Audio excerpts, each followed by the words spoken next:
There's something that happens, a specific moment, when Kundalini energy actually begins to move in the body. And I want to talk about it today. Because most people who come to me, even people who've been on spiritual paths for years, have never actually felt it. Or they felt something and they weren't sure if it was it. So in this video, I'm going to teach you exactly what's happening when Kundalini moves, what it does in the body, what it feels like from inside, and why so many people miss it or block it without even knowing that they're doing it. At this stage, a word of warning. This video may actually cause Kundalini to rise. So if you've done no shadow work, if you hold many biases, if you hold fear and dualistic beliefs, this may not sit well with you. You must understand what you are doing and what you are getting into before watching this video. Because as I'm teaching, I'm going to be transmitting. So if you feel anything whilst you watch this, tingling, warmth, a shift in your breath, a heaviness in your limbs, or a strange stillness, perhaps even the energy rising, that's not a coincidence. That's the energy responding. So I hope you're somewhat comfortable. I hope you don't need to do anything special. Just let yourself receive and listen.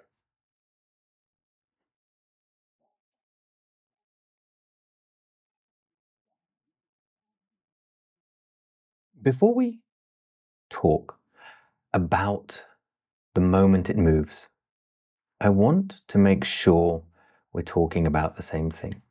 Because Kundalini gets described in lots of ways by lots of people. You'll hear it called a serpent energy at the base of the spine. You'll hear it called vital life force, Shakti, Prana. And all of those descriptions point at something. But none of them quite capture exactly what it is and how to experience it. Here's how I describe it after years of working with this energy. Kundalini energy is Kundalini Shakti, as Shakti means energy. However, it is not prana or life force or vital life force. It is a cosmic level of energy which flows only in the spine. Kundalini, when complete, is the most fundamental intelligence in your body. And I'm not talking just physical body, as it combines both Shakti and Shiva, or energy, Shakti energy, and Shiva consciousness. For a full awakening, the two must join. This video is simply about the Shakti. Kundalini Shakti is not something you generate. It's not something you produce through effort or practices or breathing. It's already there, waiting. It's been there since the moment you were born. It is, in the truest sense, you. The part of you that exists below thought. We could call it a technology. Below personality. Below all the things you've been told and taught about what you think you are.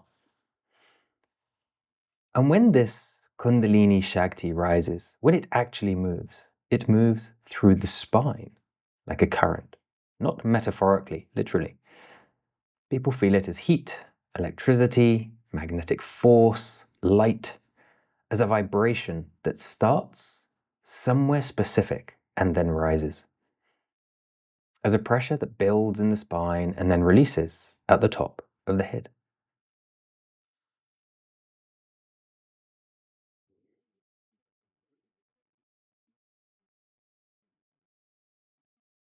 The reason most people never feel this or confuse it with prana, is that we've been conditioned to live almost our entire lives in the mind and taught by people that only think they know. After a quick course, they get taught something, they believe something, and they spread around the nonsense. Most things in life, most of the most powerful things in life, people think are controlled by deep state. They're actually controlled by pure and utter ignorance. We think our way through life, we analyze, we second guess, we narrate our own experience as it's happening. Nothing more. And Kundalini doesn't live in the mind or in the body. It resides in the spine. So when it starts to move, the mind's first response is often to ask, is this real? Am I making it up? Is something wrong with me? And that questioning, that mental interference, is exactly what interrupts the flow. So one of the first things I ask people I work with in this, can you just stop narrating for a moment and simply feel? That's all you need to do right now. Feel.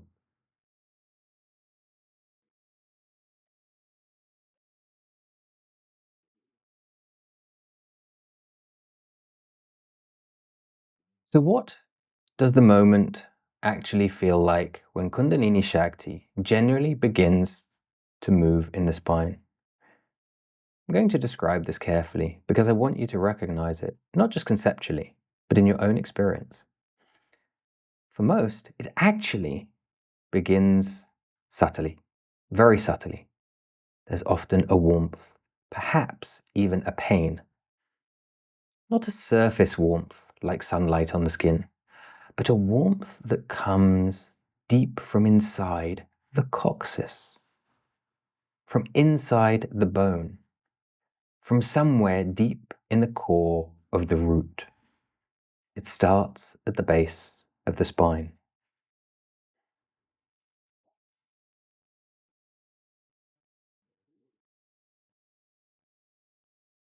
That's right, there is no top-down Kundalini. It starts at the base of the spine. After the warmth, there is usually movement, and I mean that literally. The spine wants to move. The spine wants to move. Not because you're telling it to. The impulse comes from somewhere below consciousness direction. This can lead to a sway, a tremor, a breath that suddenly goes much deeper than normal. Perhaps it takes your breath away literally. To feel energy move in the spine, and only in the spine. If you feel energy moving throughout the body, anywhere in the body, this is not Kundalini Shakti. This is simply chi or prana. Don't believe the masses. The Kundalini Shakti is doing what it does. It moves through the channel, the Sushumna. And if it does encounter a block, a stored emotion, old trauma, tension held in the tissue, it creates a response. The body may shake, the breath may change. Sometimes there are tears with no particular emotion stored to them. Sometimes laughter. Sometimes a stillness that is so deep it feels like the body has disappeared. Now these things can also happen with the movement of prana. In many pranapat sessions, people that call it Kundalini activation, for example, all these things happen too, but you feel the energy flowing through the body. This is nothing to do with Kundalini. And one thing we must be very aware of is that ideally when working with Kundalini Shakti, all of this has been cleared previously doing other work. As if not, this can actually lead to serious problems as the ego fights back to keep control. We'll talk about a little bit about this in a moment. I'm not going to talk about all the problems and things that can happen. That's not what this video is for. Check out other videos for that. Now here's what I want you to understand, and this is really important. None of these things are wrong. However, yes, if you haven't released these things previously, it can be dangerous. That is the process. And if you have gone into it not ready, that is your responsibility, and it can cause you years of work to recover. So tread lightly. Understand what you're doing.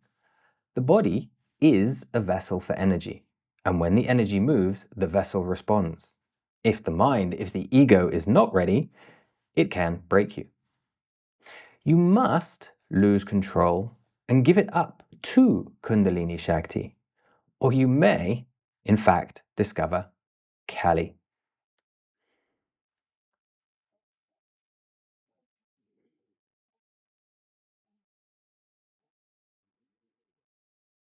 Let me talk about blocking, because this is where I see so many people get stuck, and it's not necessarily their fault. It's genuinely not. There are three main ways to block Kundalini from moving, and sometimes this can be good if it's done naturally or gently. Yet, this is also where the problems arise if the Kundalini rises strongly.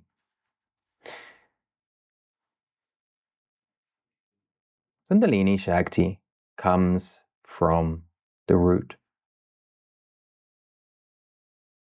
and the blocks come from a root, the root of the nervous system.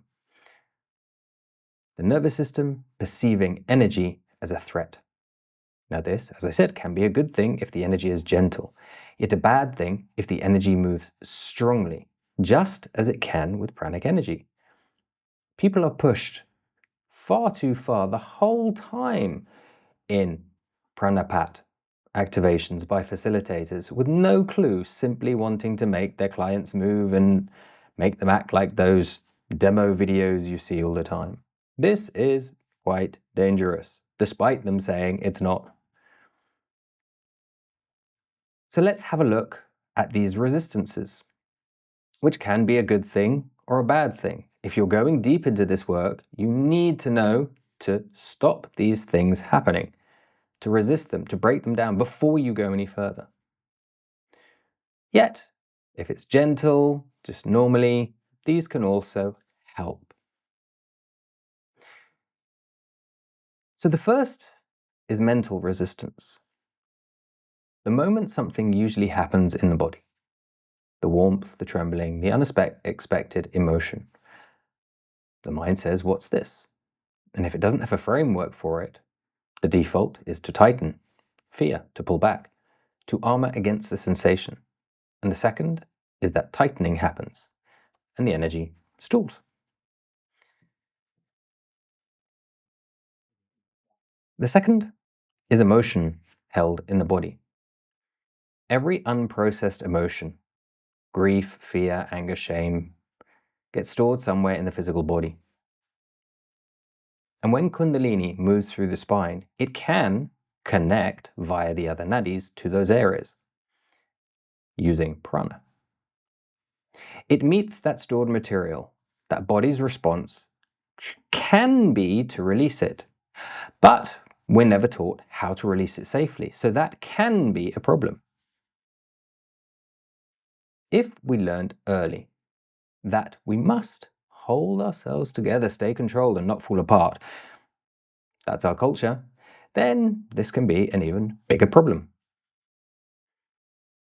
The energy has nowhere to go. It cycles, it creates pressure without resolution, and the person is left feeling agitated, exhausted, or stuck. And they think Kundalini is the problem. It isn't. The block is the problem. The dark night of the soul comes from the block, not the Kundalini. It comes from the lack of work done previously. And so the third is performance. Trying to make the experience look a certain way. Yes, those pranic facilitators. When watching others have powerful experiences from demo videos, and then, consciously or not, waiting for that specific experience to happen to them, and when it doesn't arrive in that dramatic form, dismissing what is happening as not real enough. However, most true Kundalini Shakti risings are not physically dramatic, because the drama comes from prana. The drama comes from stuck or releasing traumas. Your experience should be subtle. Quiet is real. A gentle warmth that moves through your spine. That is Kundalini moving. It won't throw you across the room to be genuine. However, the experience on the inside might be quite a different story, especially if you reach Shiva. So how do you work with this? How do you create the conditions for Kundalini to move freely? I'll give you 3 things that lead perfectly into my IEP Integral Energy Program that can help make a real difference. The first is breath awareness, not control awareness, not breath work awareness. Don't try to breathe in a specific pattern. Don't do a technique. Just become aware of your breath as it is right now. Notice it, follow it. And as you follow it, the breath will naturally start to change, to deepen, to slow, to open. You haven't forced it. You've simply paid attention. And the body has responded. And from this, we can learn to notice something. It's called somatics. Everything, every way we react mentally to something has a reaction in the body. The second is dropping attention into the body. Not thinking about the body, dropping your attention into it. There's a difference. Thinking about the body keeps you in the head. Dropping into the body means your awareness actually lands in the tissue, in the belly, in the chest, in the base of the spine. And when your awareness is there, genuinely there, the energy has somewhere to move towards. Try it now. Drop your attention into your belly, into your chest. Not think about it, not feel it. Have your attention in that area.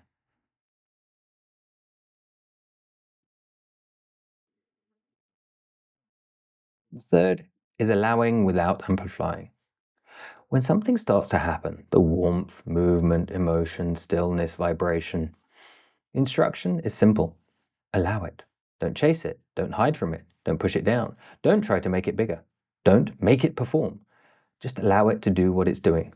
Trust that the energy knows where to go.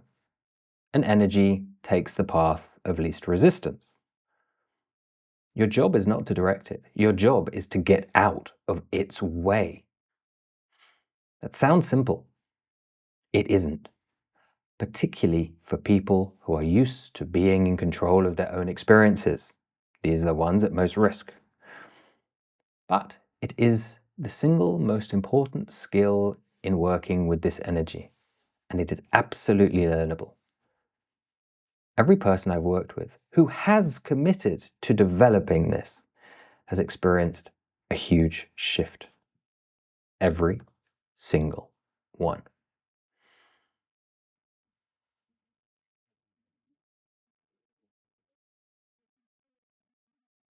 I want to take a moment now and simply be in this with you. Whatever you're feeling, trust it. It's as simple as that.